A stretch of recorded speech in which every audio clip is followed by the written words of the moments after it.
Hello बच्चों, welcome to M12। आज की वीडियो में हमारा टॉपिक है एप्लीकेशन फॉर जॉब। मतलब कि कहीं आप जॉब के लिए अप्लाई करते हैं तो उसके लिए आप लेटर लिखते हैं। ये क्लास 9th to 12th में बहुत कॉमन है।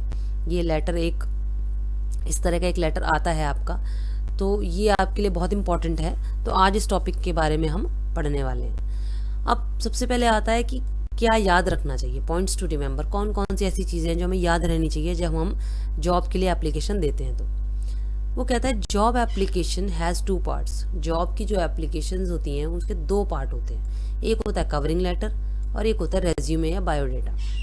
कवरिंग लेटर क्या होता है, मैं आपको पहले बता देती हूँ, इंट्रो कर देती हूँ। कवरिंग लेटर होता है जिसमें आप ऊपर लिखते हैं कि मैंने आपका ये एडवर्टाइजमेंट देखा, मैं आपको इस मैं अप्लाई करना चाहता हूँ और मेरी बड़ी इच्छा है अप्लाई करने की और मैं एलिजिबल हूँ, तो मैं अपना रेज्यूमे या बायोडेटा संलग्न कर रहा हूँ या साथ में लगा रहा हूँ। दूसरा पार्ट क्या है, रेज्यूमे या बायोडेटा, जिसमें आपकी एक्चुअल डिटेल होती है। आपका नाम, आपका एड्रेस, आपके फादर का नाम, आपका फ़ोन नंबर, आपकी क्वालिफिकेशंस, आपका एक्सपीरियंस, आपकी हॉबीज़, ये सारी चीज़ें जिसमें होती हैं उसको रेज्यूमे या बायोडेटा बोलते हैं। Start body of the letter giving source of information about the job, newspaper, day, date, advertisement number etcetera.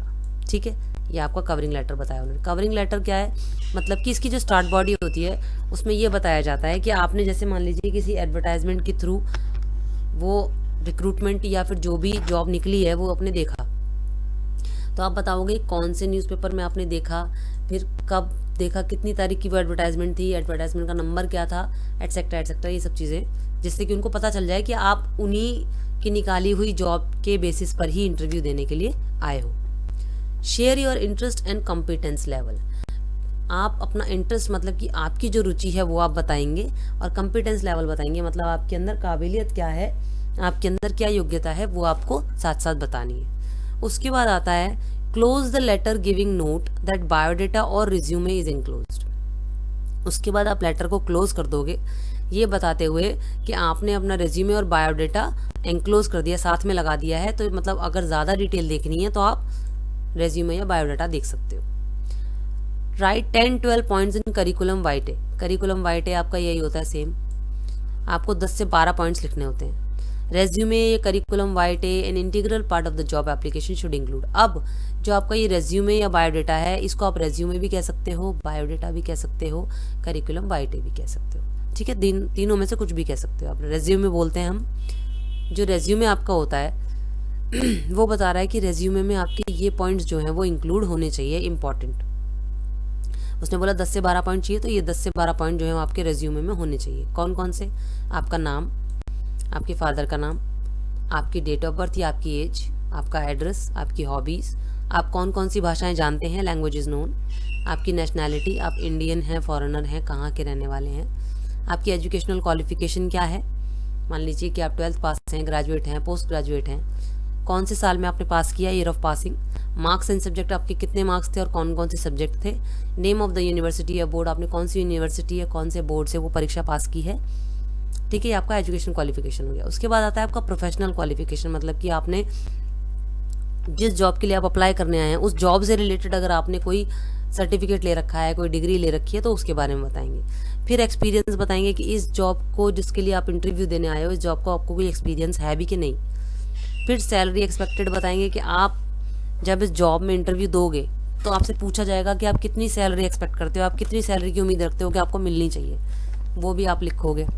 उसके बाद आता है आप रेफरेंस। अगर आप कोई रेफरेंस दे सकते हो, मतलब कि किसी ऐसे व्यक्ति का रेफरेंस जो उस कंपनी के लोग पहचान सके। ठीक है, एग्जाम्पल के थ्रू समझेंगे। सॉरी, एग्जाम्पल के थ्रू समझेंगे। एग्जाम्पल आता है you are Sudha oblique Sudhir. आप सुधा हैं या सुधीर हैं, कहाँ रहते हैं, रेजिडेंट। रेजिडेंट का मतलब होता है कहाँ के निवासी हैं आप, कहाँ रहते हैं, A7 शांति पार्क में।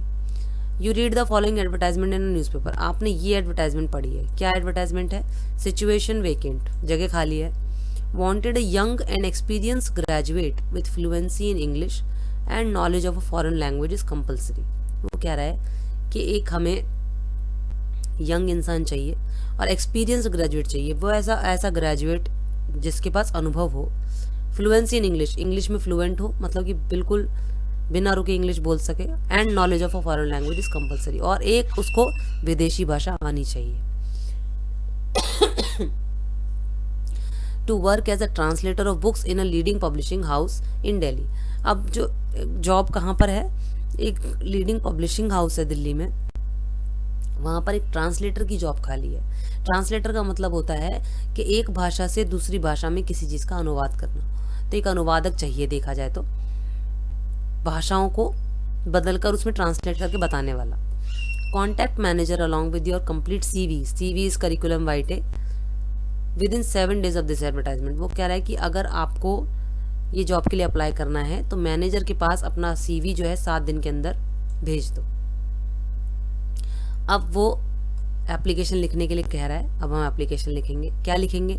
सबसे पहले हम अपना एड्रेस लिखेंगे, A7 शांति पार्क दिल्ली। उसके बाद हम डेट लिखेंगे 16 सितंबर 2022, कुछ भी डेट लिख सकते हो आप। फिर हम लिखेंगे हम लेटर लिख किसे रहे हैं, the manager ARN publications Delhi. Subject लिखेंगे, सब्जेक्ट क्या है हमारा, application for the post of translator. हम ट्रांसलेटर की पोस्ट के लिए अप्लाई करना चाहते हैं। सर या मैम लिखोगे, क्योंकि आपको नहीं पता कि आपके सामने सर हैं या मैम है, तो आप दोनों लिखोगे ऑब्लिक में, ठीक है। In response to your advertisement in the Hindustan times dated 15 सितंबर 2022। मैंने जो आपका एडवर्टाइजमेंट हिंदुस्तान टाइम्स में निकला था 15 सितंबर 2022 को, उसके रिस्पॉन्स में, उसके जवाब में, for the post of translator, translator की पोस्ट के लिए, I hereby offer my candidature for the same. मैं अपनी भागीदारी जो है आपके सामने पेश करना चाहता हूँ, मतलब कि मैं इस बात में, मैं इस जॉब के लिए अप्लाई करना चाहता हूँ। आई poses requisite qualification and experience. मेरे पास जितनी भी आपको योग्यता चाहिए, पढ़ाई चाहिए, अनुभव चाहिए, सब है मेरे पास। I want to join your publishing house to fully utilise my potential. अपनी काबिलियत को पूरी तरह इस्तेमाल करने के लिए मुझे आपके पब्लिशिंग हाउस को ज्वाइन करने की ज़रूरत है। मैं चाहता हूँ कि मैं ज्वाइन करूँ। You may call me for an interview on any date as per your convenience. आप अपनी सुविधा के अनुसार मुझे किसी भी दिन इंटरव्यू में बुला सकते हैं। I shall be able to join my duties at 1 month notice if appointed. अगर मेरे को अपॉइंट कर लिया गया, अगर मुझे चुन लिया जाता है, तो मैं 1 महीने के अंदर अंदर 1 महीने का नोटिस देकर वहाँ ज्वाइन कर लूँगा। I am enclosing my detailed resume for the परयूजल। ये बिल्कुल लास्ट लाइन में लिखना होता है, जैसे कि उसने बताया था कि आप और अधिक मेरे बारे में जानने के लिए मैं अपना डिटेल्ड रेज्यूमे, बड़ी पूरी जानकारी के साथ अपना रेज्यूमे जो है वो इसके साथ लगा रहा हूँ। फॉर योर परयूजल का मतलब आपके देखने के लिए। हम यहाँ थैंक यू लिखेंगे, अपना नाम लिखेंगे और एंक्लोजर ज़रूर लिखेंगे। ये बहुत ही इम्पॉर्टेंट चीज़ है, ये बहुत इम्पॉर्टेंट है, इसे हमेशा ध्यान रखना है कि आप एंक्लोजर ज़रूर लिखेंगे इस तरह के लेटर में, कि आप वो रेज्यूमे जो है वो इंक्लोज कर रहे हैं, साथ में लगा रहे हैं। फिर अपना नीचे रिज्यूमे और बायोडाटा देंगे। हमने वो 12 पॉइंट्स ऊपर पढ़ लिए थे, वही 12 पॉइंट्स आपको डिटेल में लिखने हैं। कुछ भी लिख सकते हो आप। नाम लिखोगे सुधा या सुधीर, फादर का नाम लिखोगे मिस्टर सुभाष, कुछ भी लिख सकते हो। एज लिख दो 25 ईयर्स। एड्रेस लिख दिया A7 शांति पार्क। एड्रेस वही लिखना है जो आपको क्वेश्चन में दिया गया हो, अपना एड्रेस मत लिख के आना। एड्रेस वही लिखना जो आपको क्वेश्चन में दिया है। हॉबीज़ लिख दीजिए, music, net surfing, photography, sports, TV देखना, मूवीज़ देखना, कुछ भी देखना। लैंग्वेज इज नोन, आपको कौन कौन सी भाषाएं आती हैं, हिंदी, इंग्लिश एंड फ्रेंच। ये आपकी क्या हो गई, फॉरेन लैंग्वेज, ठीक है। उन्होंने यही मांगा है ना कि एक फॉरेन लैंग्वेज आनी चाहिए, तो ये आप इसमें ज़रूर लिखोगे। ये बहुत इंपॉर्टेंट पॉइंट है इस तरह की जॉब में, ठीक। नेशनैलिटी लिखोगे आप इंडियन हो। फिर आप एजुकेशनल क्वालिफिकेशन, मतलब कि आप अपनी शैक्षिक योग्यता बताओगे, कितनी पढ़ाई करी हुई है आपने। आपने सीनियर ग्रेजुएट सेकेंडरी एग्जाम दिया है CBSE से, 8.5 CGPA। अगर आपको CGPA नहीं लिखना है तो आप परसेंटेज में भी जवाब दे सकते हो कि इतने % नंबर है आपके। सेकेंडरी एग्जाम दिया है आपने 12th, इसकी जगह आप सीनियर ग्रेजुएशन सेकेंडरी एग्जाम और सेकेंडरी एग्जाम की जगह आप 10th 12th भी लिख सकते हो बहुत आराम से, कोई प्रॉब्लम नहीं है, ठीक है। ज़्यादा इसको दिमाग में रखने की ज़रूरत नहीं है, आप लिख लो 10th passed from CBSE with this percentage, 12th pass from CBSE with this percentage, 75%, 80%, कुछ भी, ठीक है। उसके बाद आप लिख दोगे ग्रेजुएट हो आप दिल्ली यूनिवर्सिटी से 1st डिवीजन में। फिर आती है आपकी प्रोफेशनल क्वालिफिकेशन। प्रोफेशनल क्वालिफिकेशन में आप क्या लिखोगे कि डिप्लोमा किया हुआ है आपने कंप्यूटर्स में from Aptech with first division, आपने एक कंप्यूटर्स में डिप्लोमा भी कर लिया, ठीक है। पढ़ाई के अलावा जो प्रोफेशनल यानी कि जॉब से जुड़ा हुआ कुछ भी काम होता है तो उसको प्रोफेशनल क्वालिफिकेशन बोलते हैं। फिर डिप्लोमा इन फ्रेंच, उसने बोला था एक और भाषा आनी चाहिए जिसमें फ्लुएंसी होनी चाहिए, तो आपने ये भी बता दिया कि आपने उस भाषा में डिप्लोमा लिया हुआ है। आपने ये बता दिया कि आपने प्रोफेशनल क्वालिफिकेशन में पहले आपने ये बता दिया कि आपने कंप्यूटर कोर्स किया हुआ था एपटेक से फर्स्ट डिवीजन में, फिर आपने बता दिया कि आपने डिप्लोमा भी कर रखा है फ्रेंच में। फिर एक्सपीरियंस आ जाता है, अब आपको अनुभव कितना है।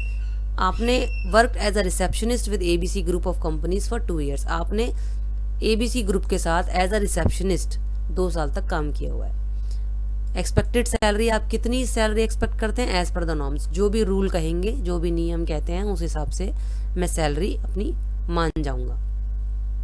2 रेफरेंसेस दे दिए, वो रेफरेंसेस के मतलब कि जिसके बारे में कंपनी ये समझ सके कि हाँ आप वाकई में अच्छे कैंडिडेट हैं। तो मिस्टर के अग्रवाल, अग्रवाल पब्लिकेशन काफ़ी फेमस होगा तो उसके एक व्यक्ति का रेफरेंस दे दिया, और अशोक कुमार प्रिंसिपल हैं एबी पब्लिक स्कूल के, उनका रेफरेंस दे दिया। मतलब कि अगर रेफरेंस इसलिए दिया जाता है कि अगर इन लोगों से आपके बारे में कुछ जानकारी लेना चाहें या आपसे कुछ पूछना चाहें या इन लोगों से ये पता करना चाहें कि आप जो लिख रहे हैं वो सही भी है या नहीं, उसके लिए रेफरेंसेस दिए जाता है, ठीक है।